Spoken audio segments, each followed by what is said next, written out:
பராத்துடைய நோன்பை நிரூபித்து பேசுகிற ஒரு மௌலவி கிட்ட இதை கொண்டு போய் காட்டுங்க.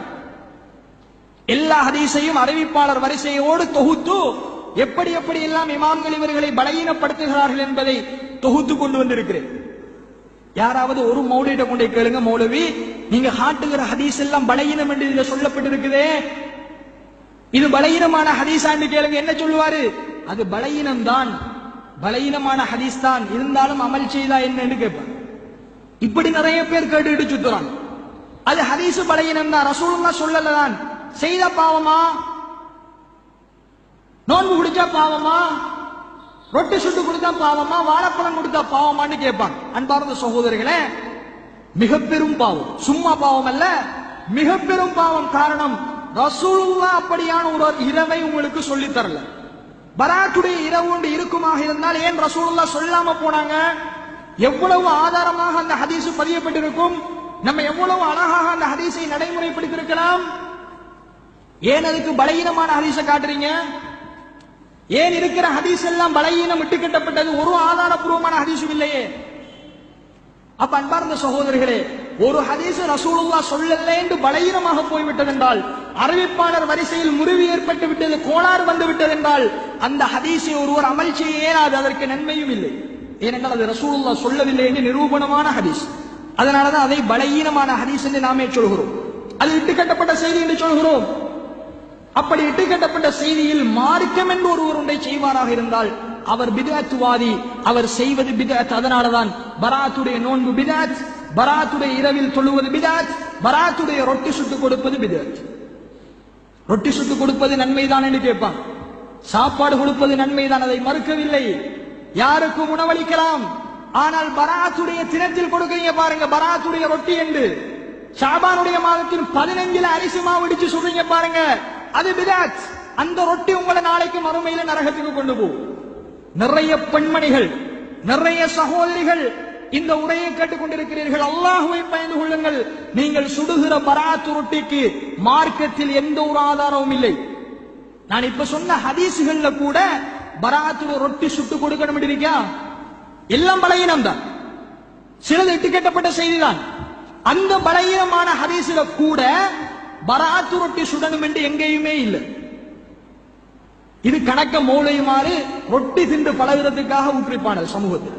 இது நிறைய ஊர்கள் இருக்குது, நிறைய ஊர்கள், கல்முனையில மட்டும் இல்ல, நிறைய ஊர்கள்ல இந்த பராத்து ரொட்டி அரிசி மாவுல சுடுற வழக்கம். அரிசி மாவு கூட கொடுக்கிற பழம் என்ன தெரியுமா? யானை வாழைப்பழம். என்ன நம்பிக்கை? மறுமையில எந்த நிழலுமே இல்லாத மறுமை நாளில் சூரியன் தலைக்கு மேல வந்து நிற்குமாம். அப்பொழுது யானை வாழைப்படம் பிடியாகவும் பராத்து ரொட்டி குடையாகவும் வந்து நிழல் தருமாம். சுப்ஹானல்லாஹ். ஒரு மௌலவி பேசுகிறார், ஒரு மௌலவி பயான் பண்ணுகிறார். பராத்து ரொட்டியும் யானை வாழைப்பழமும் பராத்துடைய தினத்தில் கொடுங்கள், எந்த வெயிலும் இல்லாத எந்த நிழலும் இல்லாத அந்த நாளில் மறுமையில் நீங்க கொடுக்கிற யானை வாழைப்பழம் குடையினுடைய பிடியாகவும், நீங்கள் கொடுக்கிற பராத்து ரொட்டி உங்களுக்கு குடையாகவும் வந்து நிற்கும். இப்படி சொன்னா யாராவது கொடுக்காம இருப்பானா? மௌலவி ஹதீஸ் சொல்கிறார், மறுமை நாள் குறித்து அச்சமூட்டி எச்சரிக்கை செய்கிறார். அரிசை வாங்கிட்டு வாங்க, இடிங்க, ரொட்டி சுடுங்க, ஊடு ஊடா பகுதுங்க. இதைத்தான் மக்கள் நம்பி செய்கிறார். ஒரு ஹதீஸ், ஒரு ஹதீஸ். நம்மளை விட ரொட்டி கூடிய தின்றவர்கள் ரசூலுல்லாஹ். ரசூலுல்லாஹ்வோட வாழ்க்கையே கோதுமை மாவுதான்.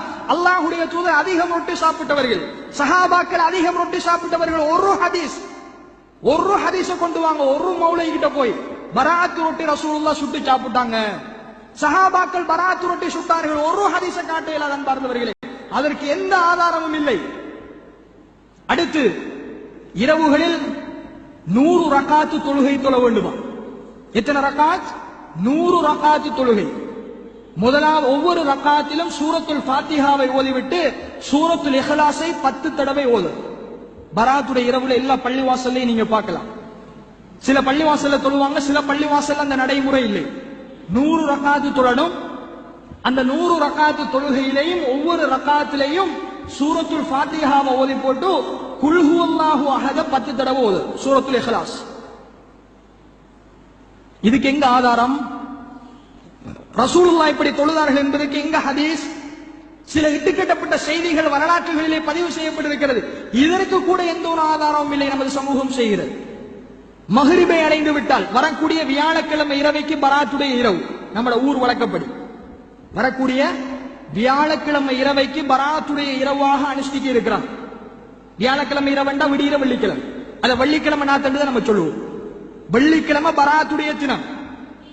எனவே வியாழக்கிழமை இரவைக்கு அந்த இரவை அனுஷ்டிக்கிறார்கள், தொழுகிறார்கள். மஹ்ரிபு தொழுது விட்டால் பள்ளிவாசல்ல விசேட துஆ பிரார்த்தனை 3 யாசின் ஓதப்படும். நம்ம ஊர்ல இருக்கிற வழக்கம்.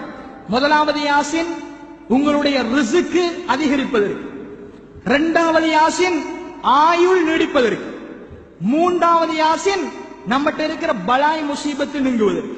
இப்படி 3 யாசின் ஓதுறாங்க. ஆயுள் நீடிப்பதற்கும், உணவு விஸ்தீரணமாகுவதற்கும், பலாய் முசீபத்து நீங்குவதற்கும். அன்பார்ந்த சகோதரர்களே, இந்த யாசின் ஓதுவதற்கு எங்க ஆதாரம்?